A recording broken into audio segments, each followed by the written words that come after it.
Jammji-info.net, informer, éduquer et divertir dans la paix. yow mu bëgg a jot xibaar yu sell te woo waaye itam bu ànd ak njàngalee ak xel mu dal ak jàmm gaawal gaaw abonné suñu compte YouTube bi nga xam ne moo di Jammji-info.net. Vous n'êtes pas sans savoir qu'il y a quelque chose qui se passe au Sénégal. Et ce quelque chose qui se passe au Sénégal est la principale raison pour laquelle nous sommes aujourd'hui réunis ici. Vous les journalistes, vous êtes là. Nous les acteurs, nous sommes là. La population est devant nous en train de nous regarder. J'aimerais bien savoir pourquoi nous sommes là. Pourquoi nous sommes là? C'est parce qu'il y a une situation grave, inquiétante, que traverse notre pays, le Sénégal. C'est la raison pour laquelle le regroupement des diplômés sans emploi s'est toujours battu. C'est la raison pour laquelle les jeunes de Guédiawaye se sont mobilisés pour dire que ça doit changer. Et effectivement, ça doit changer. La détresse de cette jeunesse d'ici, c'est la détresse de tous les jeunes du Sénégal. Pourquoi ça? C'est parce qu'on a constaté que des jeunes sont en train de mourir en Méditerranée. Et malheureusement, nous avons constaté qu'il y a un mutisme total, un silence radio.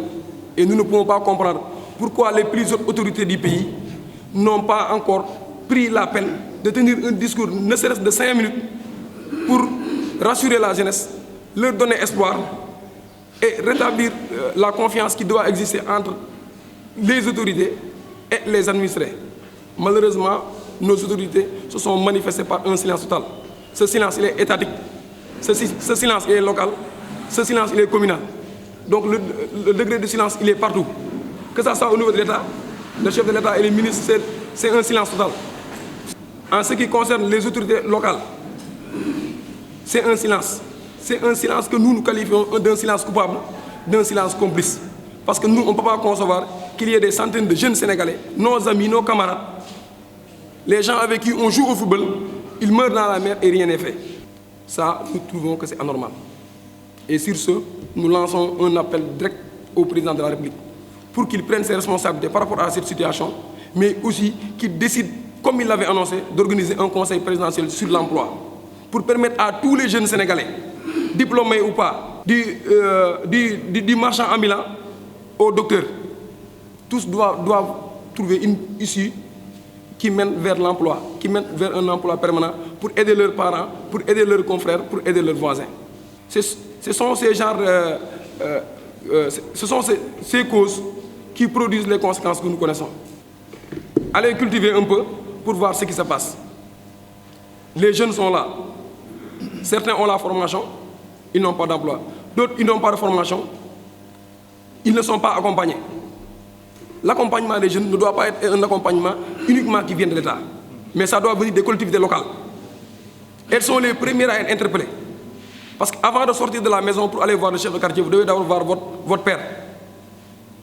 Avant d'aller au chef de quartier, jusqu'à arriver au niveau supérieur. Et sur ce, nous invitons les autorités locales de Guédiawaye à redoubler d'efforts par rapport à cette jeunesse. La jeunesse ne doit pas être marginalisée. La jeunesse ne doit pas être laissée en rade. La jeunesse doit être associée. La jeunesse doit occuper les premiers rangs vers le développement de cette vie.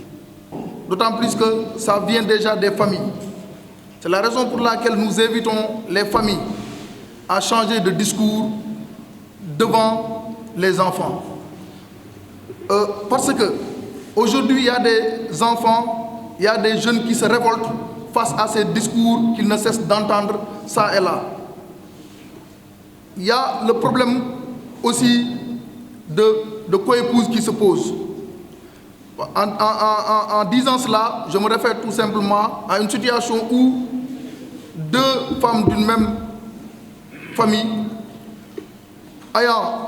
l'une ayant un jeune, son enfant réussir, et l'autre étant vivant donc la situation contraire, peut se hisser à des niveaux de révolte très élevés, allant jusqu'à faire l'immigration clandestine. Ça peut être l'une des raisons. C'est la raison pour laquelle nous invitons les populations aussi à changer de discours. Nous invitons également les jeunes à se dire que l'avenir les appartient. Parce que chacun doit tenir son avenir en main. Dans la mesure où Aujourd'hui, les possibilités sont là, peut-être méconnues par certains. Il y a quoi qu'on puisse dire, quand même, on ne peut pas tout blâmer de la part des autorités, mais on dira qu'il y a des canevas qui sont là, dont nous avons le devoir de sensibiliser aussi les jeunes pour les amener vraiment à aller vers ces choses-là pour essayer de changer un tout petit peu leur vécu. Alors, on se dit qu'aujourd'hui, nous voulons tous vivre l'Eldorado, mais c'est nous qui devons faire de ce Sénégal-là un Eldorado. Dans ce cas, on n'aura plus besoin d'Europe. On a besoin de rester ici pour faire de notre pays tout ce que nous voulons. La jeunesse, c'est de l'or. Si nous perdons notre jeunesse, demain, qui fera ce pays-là? Qui? L'avenir de ce pays appartient à la jeunesse. La jeunesse doit être bien formée. La jeunesse doit pouvoir entreprendre. La jeunesse doit être munie aussi de toute garantie de la part de l'État pour leur permettre de faire face à ces nombreuses difficultés qui sont devant nous, qui sont la réussite, le vécu quotidien normal, n'est-ce pas, comme tout être humain.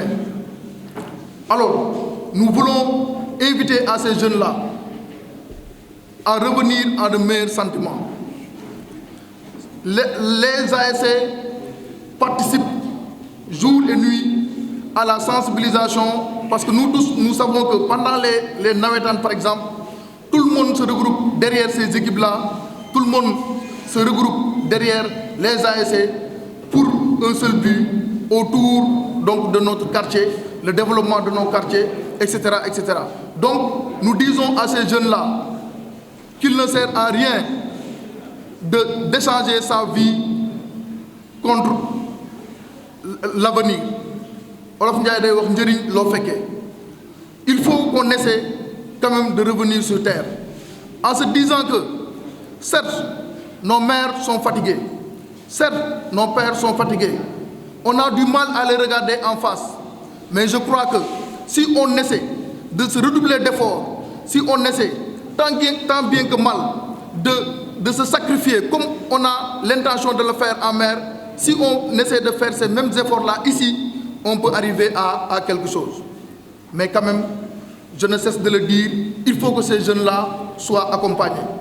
Alors, moi, étant dans un milieu que je connais bien, qui est l'enseignement technique et la formation professionnelle, je sais que là-bas, l'État a fait des efforts, mais ce qui manque, c'est la sensibilisation. Aujourd'hui, je peux dire que au niveau du ministère déjà de l'enseignement technique, de la formation professionnelle et de l'insertion, nous avons ce qu'on appelle un programme qu'on appelle Djang Am métier à 3 FPT. Donc ça c'est très important. Je voudrais sensibiliser les jeunes pour leur dire d'aller aussi vers ces structures-là. Ils auront la possibilité d'être formés. Si je veux être beaucoup plus précis, aujourd'hui, si vous allez dans le site www.3fptformation.com, là vous allez trouver 90 possibilités de formation. Et ces 90 possibilités de formation rentrent dans le cadre de l'agriculture, de la pêche, de l'élevage, de la mécanique, de l'esthétique, et j'en passe. Tout ça, je crois que c'est des politiques qui sont mises pour permettre aux jeunes maintenant d'être formés. Mais ce qui manque, c'est la communication autour de ça. J'invite les autorités à se communiquer par rapport à ces possibilités-là pour permettre à ces jeunes, n'est-ce pas, d'être professionnels. Jamoji Info.net, informer, éduquer et divertir dans la paix.